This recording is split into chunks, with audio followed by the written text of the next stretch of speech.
Let's wrap up this core tutorial series. We are going to get just the most bare bones set of controls up and running before we diverge next week into some more specialization work. Coders, you're going to be learning how to add a lot more robust controls with customized elements, different options, one using inputs, one using forces, and so on. Graphics designers, you're going to be learning how to make objects of your own design in Blender. But for now, let's all know how to just have basic control functionality, input, and just see a bit of how scripts work. What we're going to be exploring and kind of connecting to our project with these controls is under our assets, we have, it's under edit, project settings. We have a whole bunch of different settings for audio, graphics, physics, and all sorts of things. The one that we care about is the input manager. And we have this menu called axes. Some of you might choose in your deep specialization work later to really explore in detail different types of control inputs because we have tons of options to use gaming controllers, joysticks, keyboard and mouse, any single type of input you can use. Unity has great built-in support for it. But right now, we just want to worry about the keyboard. And what we have access to here is some pre-built, very common key presses and interactions that people use in games. If I open up this horizontal axis, I can see that there's a left and right key and also an A and D key mapped to it. There's a negative, so kind of think like go one direction, positive the other direction, and then an alternative set. Depending on which ones you want to use, well, in Unity, both are going to be enabled if we access this horizontal axis. Access the axis. And it's the x-axis. Notice that it has some joystick connectivity. There's a lot more going on here than we need to worry about right now. We also have a vertical axis that we can access for down and up, S and W. So rather than customize all of our own key presses, we can reference the built-in input management instead. So we'll see how this pans out when we open up this script. So what I've done for starters is I've made a couple variables public, speed and turn speed. This is going to allow me on my sphere, if I want to adjust these in Unity to play test and see how it feels.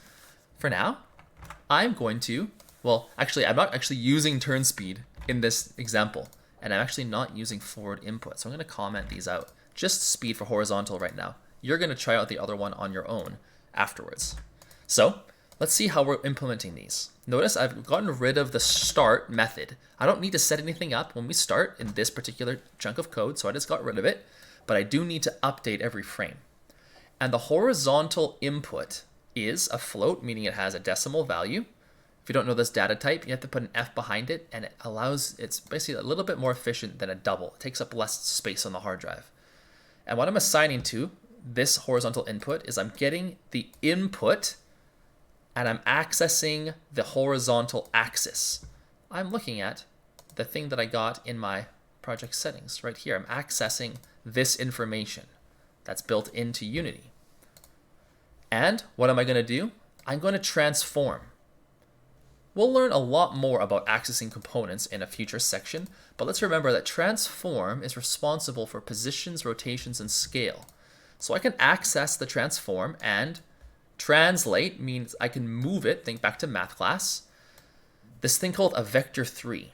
A vector 3 is something we'll see pop up all over Unity. And it's pretty simple. It's just one thing that holds X, Y, and Z information. It has all 3 dimensions in it. And I'm actually going to show you here. If I reference vector 3 and type in a dot, I'll see a list of pre-built kind of functionality that I can access. And I have left, right, up, 0, down, back, some pre-built settings. And if I click on left or highlight over it, I can see that this means -1, 0, 0. That's a -1 on the x-axis. So it means that by referencing this, I'm actually only adjusting the position on the x-axis. So I'll just enable that again. Time delta time. This is a really useful variable. What this does is makes our update or our information frame rate independent. It keeps track of how long each frame takes to draw and alters how fast it transforms in relation to it. If that didn't make any sense, To simplify it a little bit, if your game is running super smooth and then your neighbor's game is running with a ton of lag, if you have time delta time attached to it, both of you will see your objects traveling at the same rate on the screen, even if one person has way less frames. It makes our code frame independent, which is really useful for it to feel really smooth.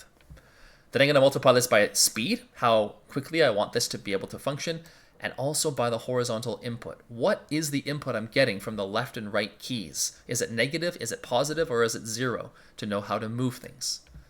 So I have some functionality built in. I'm actually going to provide you with this script in a file to upload, probably. Otherwise, it's pretty easy just to type this all in, pause the video and type it in your own script. And let's see what happens when I run my code. I can, now by pressing A and D, move the ball left and right, or the arrow keys left and right. What about these variables? Last thing I'm going to show you for now. I can, while the game is running, crank up the speed. My mouse jumped on the other monitor. Quite a bit. And now, if I press left and right, look how much faster it goes. But I want you to notice something really quick. That this speed, when I turn off play mode, it goes right back to where it started. Any value I adjust while testing only lasts as long as the testing is running. So I'm going to do 100, and I can kind of fly like crazy now because it's so fast. And tucked in behind the mountain there. It's going to roll a bit on its own. Interesting interactions between gravity and the ball. And there it goes off into the endless void. Goodbye, ball. And then when I stop playing, it goes back down to 15. So now you have the ability to add at least left and right motion. And just to make sure you're understanding this, I would like you to add forward and back motion. I've already gotten you started on the screen, but you're going to have to add a little bit more information. Think about what we did here. Think about the direction you want to influence, as well as what input you want to get access to. Help each other out and see if you can add the ability to move an object forward and back. And you may want to actually put your ball on a flat surface to test this out. That's going to wrap up our core Unit 1